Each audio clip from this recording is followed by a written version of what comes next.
So I just got back in town. I was away on a vacation in California for a week. I know you guys probably didn't know we had content coming out throughout that time, but I did miss all content on the update that just dropped inside of the game. So what I plan on doing here is taking you through it for me the first time, because I haven't been as up to date with this as I should be.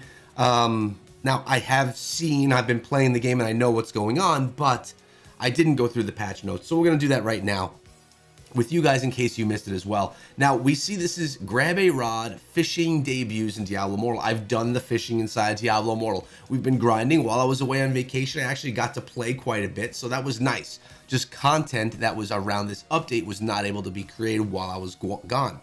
So we have our feature updates. We have the new activity, which is fishing, in-game calendar, which I like. The server merge, wave 3, Hungering Moon is back, bug fixes, and the Q&A. All right, so we also have 36 new legendary items. We have things coming for the Barbarian, the Crusader, the Demon Hunter, the Monk, and of course, my Necromancer. Ooh, let me look at this Necro stuff. Command Golem also sacrifices 10% of your current life to increase the Golem's damage. Ooh, I don't know that I want to sacrifice life, but I guess you could. And just heal back up. Command Golem now deals 10% additional damage to enemies. Okay, nice. Bone Spikes. Command Golem now summons as a Poison Golem. Okay, that's 3 legendaries for the Command Golem. Interesting. The Wraith form conjures 2 Wraiths, and we have the Grim Scythe now chills enemies to the bone. And of course, we have stuff for the Wizard as well.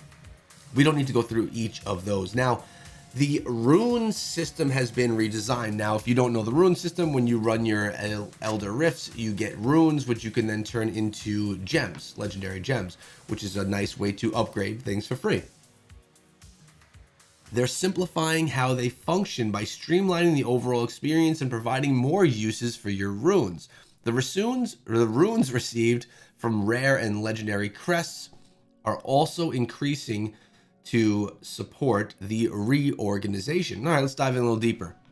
Crests no longer drop ATI runes or a large variety of common and magic runes. Instead, rare crests will now drop 4 AST runes and legendary crests will drop 1 AST rune. Okay.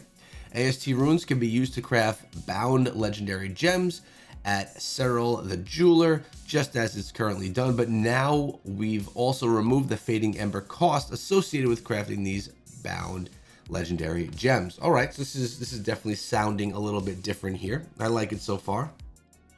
Fading Embers can be used directly by Cyril to craft random unbound legendary gems.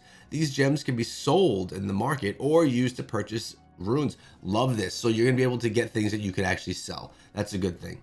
Actually, could we have sold them before? I think we were able to sell them before. Apprentice Jewels will now be the one-stop shop for all legendary gem needs. There's no longer the need to convert runes to craft legendary gems. Okay. The cost for crafting a bound or unbound legendary gem have changed as followed. 20 AST runes for a bound 1-star legendary gem. 80 runes for a bound 2-star legendary gem. 5 Fading Embers and 1 AST rune, 100 Fading Embers and a random unbound 1 legendary gem, 320 Fading Embers for an eternal legendary crest. Ooh, okay. 320 Fading Embers for an unbound 1 to 5-star legendary gem, or 400 Fading Embers for a random unbound 2-star. Okay. So essentially, you're not going to have to go convert everything with the guy that was right there next to the Elder Rift. You're going to be able to do it all over at the gem shop. To smooth out the transition and reward the time investment for players, Cyril also have several new conversion functions that are intended to convert your old currencies into new ones at the following rates. All right, cool. Now, let's see their developer's note. Through community feedback, we realized that the rune system left players with bags full of excess runes that they would likely never be able to use. This new streamlined process will alleviate the pain points from the previous system and provide everyone with an increased gem power rewards. All right, this is good. I like that. It makes it easier, less stuff lost. Good stuff. New normal gem attribute. Normal gems now have an attribute called refinement. Now, I was talking to DM a little bit about this in a video. Basically, they're giving more value to these normal gems that go in your secondary set item pieces that increase the base attribute of the equipment slot that the normal gem is socketed into. The increase from refinement is fixed percentage based on the rank of the normal gem and scaled at a fixed percentage. Your normal gem increases in rank up to maximum of rank 10. Normal gems of all colors provide the same increase in their respective rank. Now, I did keep an eye on some videos that are being put out by other content creators for Diablo Immortal, which is essentially just DM right now, at least of the larger guys. There's some great smaller creators as well. And he did put a video out about how Diablo Immortal is now broken. And I wonder if that's a clickbait video or if something is actually going on. I didn't get to watch it, but I'm going to have to go do that. So let's look at the normal gen drop update as well, because this is cool. I saw that we were going to be getting more.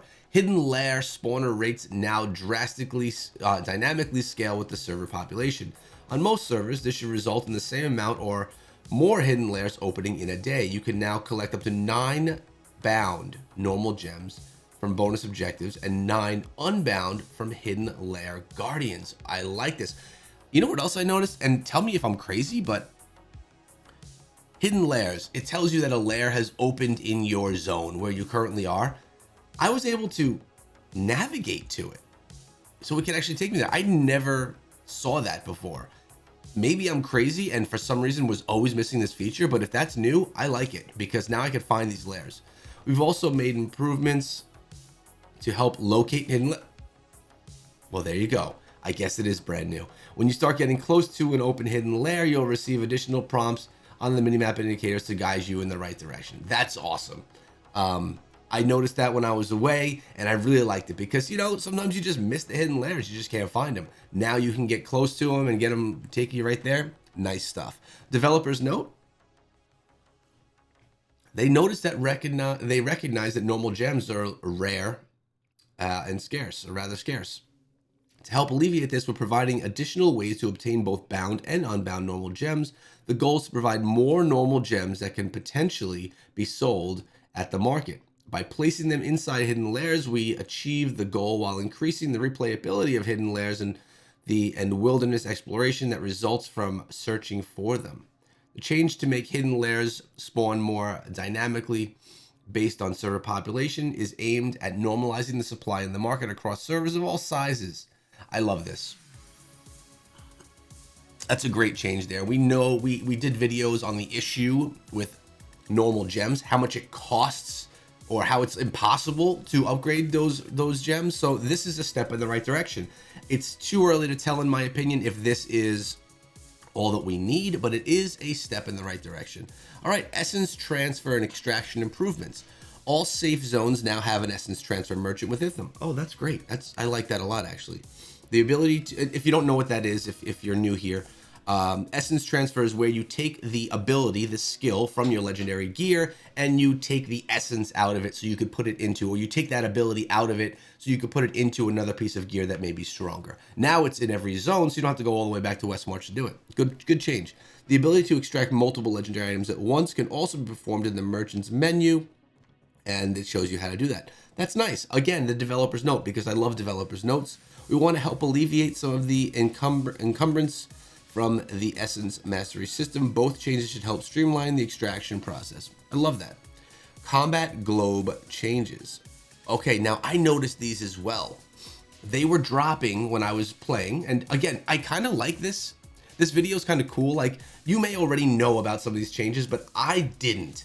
I did not read any of these notes, and I played the game, and I noticed that we were getting some frenzied globes, some charged cores, and other different globes that were dropping.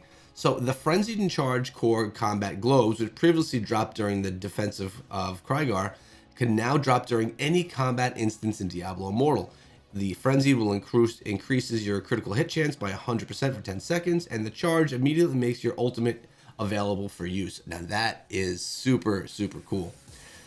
Why not? Why just use it in the defense of Krygar? Why not allow it during the game too? That's a good change. The frenzied and charged core combat globes will join the conduit, energy, and quickening globes as potential drops for monsters and represent very powerful options. As such, they'll drop less frequently than the 3 previously mentioned globes, but when timed right, they will certainly help turn the tide in the battle. I like that. Now, the fishing battle. Now, we got to give a little bit of a shout out right now to our data miner. I will be linking his Twitter in the description down below. We knew about the fishing that was coming for a while now. We knew a fishing event was coming. Now we see it in the events tab of Diablo. Is it in the events? It's actually in the tab that shows you your daily tasks. You get rewards for doing it the same way that you would get rewards for doing Elder Rifts and things like that. You get battle pass progression, which I like. Cast aside your weapon, weary adventurer. You've sent enough demons home. Wriggle in the hells today. Sorry. By the way, while I was away, I got a little sick, and I'm kind of like cloudy in the head. A tranquil new pastime is available for you. It's time to go fishing. Starting at level 43, you can travel to noxious marshes of Bilifin to begin the greatest pastime quest. The quest will start you on your path to become the best angler Sanctuary has seen. That's a fisherman. And most importantly, provide you with a fishing rod. This is cool. So far, you've gotten some small rewards from it, and it's just another activity. Notice it says level 43. What does that tell me? It tells me that if they ever decide to bring something like a PvP mode into Diablo Immortal, and I know this has nothing to do with PvP, but if they ever decide to bring more new PvP to Diablo Immortal, I would anticipate it won't be something that's available day one once you download the game. It's gonna probably start at level 43. We see that level 43 happening. We see it happening again here. It seems to be the point where they're like, okay, now we can start opening up these things to people. Once you've completed the introductory quest, you can officially begin your pursuit of Sanctuary's underwater dwellers. Who's writing these things? There are 3 zones where you can fish: the Ashwald Cemetery, Bilifin, and the Frozen Tundra, my home. Oh, ice fishing, I like it. And are notated by a fish icon on the zone map. Fishing areas are safe zones. You cannot be attacked by monsters. While inside of them, you can only fish within a designated fishing spot. Now, I saw this thing about combat bait. I didn't really know what it was about, so let's learn about it now. Before you attempt to catch any fish, you'll want to visit a fisher who will also be within a safe zone to purchase some bait. Each attempt at fishing will consume 1 piece of bait. Unlimited bait can be purchased from the fisher, and you can hold 99 pieces in your inventory at a time, so budget your bait wisely. You know, what does it cost? 200 gold, is that? Once you have your rod, some bait, and a favorite watering hole in mind, it's time to wrangle up some fish. By tapping or clicking on the rod icon next to your skill buttons, you can choose specifically where within the fishing rod to cast your line. The fishing spot to cast your line. After releasing the button, the timer will appear on the top of the screen displaying white, blue, and gold colored fish icons. As your bobber, we're bobber fishing, that's cute. Okay, let's give you a better look. As your bobber rests among the water, fish will nibble at it periodically, and you'll notice the timer will slowly begin to fill up, passing by each of the 3 aforementioned fish icons as it does. When you decide to reel in a catch is completely up to you, but the longer you allow your bobber to sit in the water, the higher probability you have of catching a rare species of fish. Be sure not to deliberate over when to reel in too long. If the timer fills up, the fish will grow restless and disappear.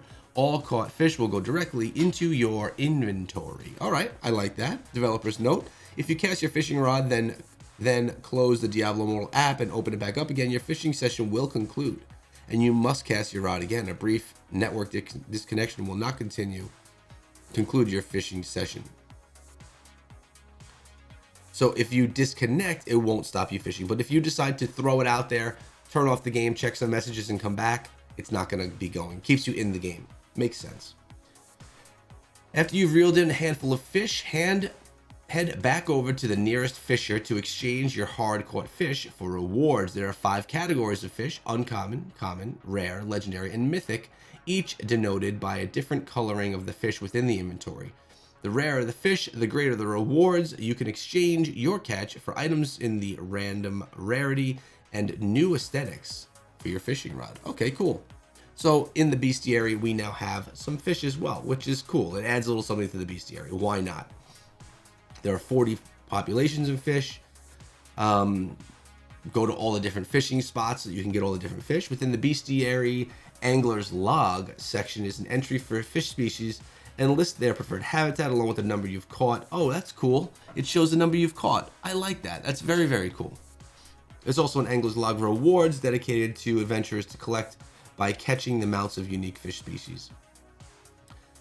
And fishing presents a new way to play Diablo Immortal. Experience Sanctuary. Where might your pursuit take you? I like this. You know why? It's just something casual to play inside of the game. It's just something to take you away from the demon grinding and just some more fun. Because Diablo is an MMORPG. Look at that. They are stamping it as an MMORPG. We have a unique opportunity to explore the world of Sanctuary through a new lens. Fishing is our first step towards adding immersive world-based experiences that bring combat-less gameplay with social touches. I love this. I really do like this. Our goal was to provide a relaxing activity for players who have achieved their personal character power goals for the day but aren't ready to log off. You still want to be part of the world of Sanctuary. There's a light touch skill component to catching fish, and you can earn bragging rights if you're reeling in the biggest one. This is great. It really is nice because how many times have you finished up your stuff and you're done for the day? You want to do a little more. Now you could do a little more. I really like this. Good job right there, Diablo Immortal. Nice play there. We have the new activity calendar and scheduler, which is really great inside of the game. Under your where you have like events and stuff, you have the calendar. It literally shows you everything throughout the day, even doing raid the vault. All the stuff that you forget is on the calendar. Even for me, and I'm pretty involved in the game, I forget when things are going on. I don't have timers set. I'm not that guy. So having this is going to be really helpful. I think they did a nice job with the calendar, and it's something that we see in a lot of these types of mobile games. Now they brought it to Diablo Immortal, another good play. It looks like, and we spoke about this, DM and I did, how the previous update was like lackluster. This seems to be turning out to be pretty good. I actually like it. Nothing that's like massively changing, but I do like the changes that we are seeing. Really like the fishing thing, which is funny because it's such a casual thing, but I like it. I like the implementation of new things into the game. The activity schedule, so you have your, as you can see, you have your different events. It shows you the times, so the battlegrounds, 8 a.m.